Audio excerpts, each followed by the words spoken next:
احلى مسا عليكم حبايب قلبي، عاملين ايه؟ كل سنه وانتم طيبين، رمضان كريم علينا وعليكم جميعا يا رب يا رب. عملت لكم النهارده بقى كده فراخ في الكيس الحراري، ما شاء الله تبارك الرحمن.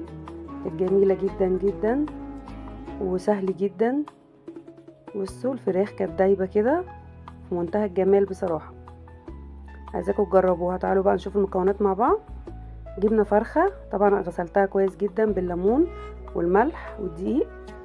طبعا غسلتها يعني كويس ونقعتها كمان شويه. وجبت 2 من الطماطم وقرنين كده فلفل، اللي حابب فلفل حار مفيش مشكله. انا حاطه واحد برضو فلفل حار وقرنين رومي. وجبت بصلايه، كانت انا مفرزه عندي بصل مفروم زي ما انتم شايفين كده في الكبه، وفصين من الثوم برضو كنت مفرزاه برضو كده. والتوابل بقى تحطي بقى التوابل اللي انت عايزاها: فلفل اسود، كزبره ناشفه، حبه جنزبيل، بابريكا مدخنة، اللهم صل على النبي، وبهارات فراخ. ويعني اي توابل عندك حابه تحطيها حطيها برضو مفيش مشكله. وحبه زعتر بيخلي ريحتها جميله وطعمها جميل جدا مع جنزبيل. حطينا بقى كله كده في الكبه زي ما انتم شايفين. طبعا البصل معانا مفروم فما حطيناهوش، حطينا الطماطم والفلفل بس. وهننزل برضو بالبهارات كمان مع الطماطم، وهنفرمهم بقى جامد اهو كده زي ما انتم شايفين. طبعا الاكله دي جميله جدا، هي ما خدتش وقت خالص على فكره، وتغيير في الاكل برضو. نزلنا بالبهارات بس، وهنفرمها بقى، نفرمها كويس في الكبه بس عشان ما اطولش عليك الفيديو. فرمتها ودوت، بعد كده رجعناها اهو على طول. بصوا ما شاء الله. هننزل بقى ايه بيها طبعا بالبصل والثوم اهو كده زي ما انتم شايفين، ما شاء الله تبارك الرحمن. وهنقلبها بقى كويس جدا. طبعا لو مفيش مفروم عادي بتفرمي كله مع بعضه عادي بس كده. اللي حابب بقى يحط مثلا صلصه يحط اي حاجه، يعني حابب برضه يزود مفيش مشكله. بس انا خليت الصلصه على جنب، حطيتها على وش الفراخ هتشوفوا دلوقتي. بس قلبناها بقى طبعا كويس جدا عشان المكونات كلها تبقى مع بعض. وهنتبل بقى ايه الفراخ بتاعتنا. طبعا اللي مستعجل عليها ممكن يتبلها قبلها بساعتين 3 بس قبل ما تاكل من التتبيله، لكن انا كنت عاملاها قبلها بيوم بالليل. بصوا ما شاء الله تبارك الرحمن. طبعا يعني بالسكينه كده فتحات صغيره كده عشان خاطر التتبيله تبقى يعني تشرب منها، الفراخ تشرب من التتبيله كويس. بصوا ما شاء الله. وطبعا اللي حابب يحط الفرخه بحالها، انا كنت مقطعاها، اللي حابب يحط الفرخه بحالها من غير تقطيع برضو بتبقى كويسه جدا. طبعا بنحاول بقى ايه نتبلها كويس كده. ما شاء الله تبارك الرحمن. طبعا تحت الجلد وكله عشان خاطر طعمها بقى بتبقى جميل قوي قوي، يعني طعم الفراخ نفسه اللحم نفسه بيبقى طعمها جميل. طبعا وحطيت معاها الكبده والقانوصه برضو معاها. ما شاء الله تبارك الرحمن.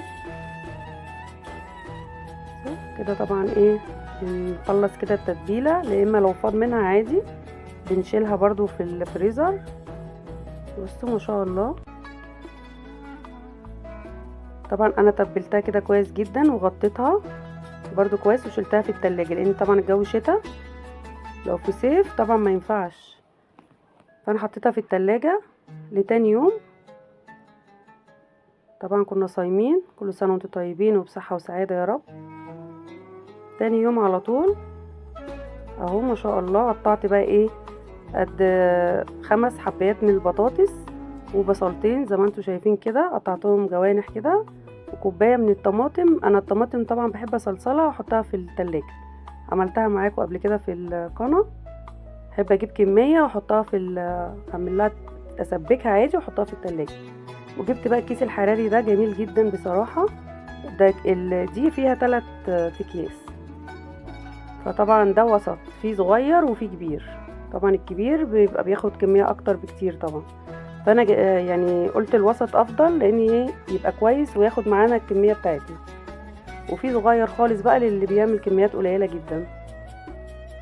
بصوا، في ناس بتحب تحط دقيق وناس لا. فانا برضو رشرشت كده معلقة دقيق في الكيس. برضو قلت ما يعني ايه، عشان خاطر يعني نجرب كده، ومرة برضو نحطه من غير دقيق، يعني حسب ما نشوف الدنيا يعني. بصوا ما شاء الله. طبعا فضيت الباقي يا دوبك، هو بس ايه زي حاجة بسيطة كده جواه. هننزل بقى بالبطاطس. هنحطه كله على بعضه كده عادي خالص. وهننزل بالبصل والفلفل، هم قرنين فلفل بس برضو. بصوا ما شاء الله. هننزل بقى بالفراخ بتاعتنا برضو كده، نحط حبة طماطم صغيرين ونحط الباقي في الاخر برضو. بصوا عاملة ازاي ما شاء الله. طبعا هي بتتقلب كلها مع بعض بعد كده، مش محتاجة ان احنا نقلبها. هننزل بقى بالفراخ بتاعتنا.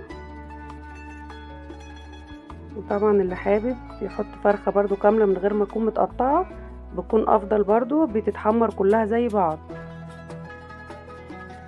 ما شاء الله،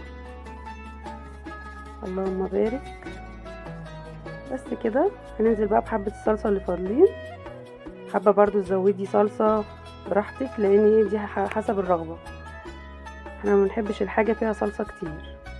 بس هنقفلها بقى كويس جدا. طبعا بيبقى مع الكيس الحراري جايبين معاه على قده، يعني 3 برضو اللي هم بيقفلوا الكيس. خدت واحدة منها وقفلت الكيس. طبعا فرغت الهواء كويس برضو منها وقفلته كويس. لازم طبعا تقفليه كويس كده. كده جبت صينية عادي من الصواني اللي عندي. بصوا ما شاء الله. حطيته بقى في الصينية كده، يا دوبك جبت السكينة غرسته بس كده ايه، عشان خاطر الكيس ما ينفجرش طبعا من شدة الحرارة. كذا اهو كده تمام. بصوا ما شاء الله. بس كذا فتحة كده بس كده. كنت طبعا مولعة الفرن اكننا بنعمل على 180 عادي خالص درجة الحرارة. وهندخله في الفرن وسيبناه ساعة الا ربع. بصوا بقى ما شاء الله، يعني من ساعة لساعة الا ربع كده حسب حرارة الفرن. انا عندي اخد ساعة. بصوا بقى طلع ما شاء الله تبارك الرحمن متحمر، والبطاطس مستوية وتحفة بصراحة ما شاء الله تبارك الرحمن. بصوا عاملة ازاي ومتحمرة وجميلة جدا. بس لو كانت فرخة على بعض كانت اتحمرت زي بعض، بس عشان خاطر الفرخة متقطعة فمش كله واخد نفس اللون بتاع التحمير. عشان كده فضيت الكيس وخدته بس تحت الشواية يا دوبك دقيقتين بالظبط، عشان اللي ما اتحمرش يتحمر. بصوا ما شاء الله تبارك الرحمن جميل جدا. البطاطس مستوية وتحفة بصراحة. لا والطعم حاجة تانية والريحة كمان. طبعا فضيته كده بس عشان ياخد اللون ده زي ما انتم شايفين. وطبعا بنعمل جنبها شوية رز بشعرية كده، وعملنا لسان عصفور. وهو الحمد لله. وقضينا طبعا يوم في رمضان. وكل سنة وانتم طيبين وبألف هنا وشفا عليكم حبايبي.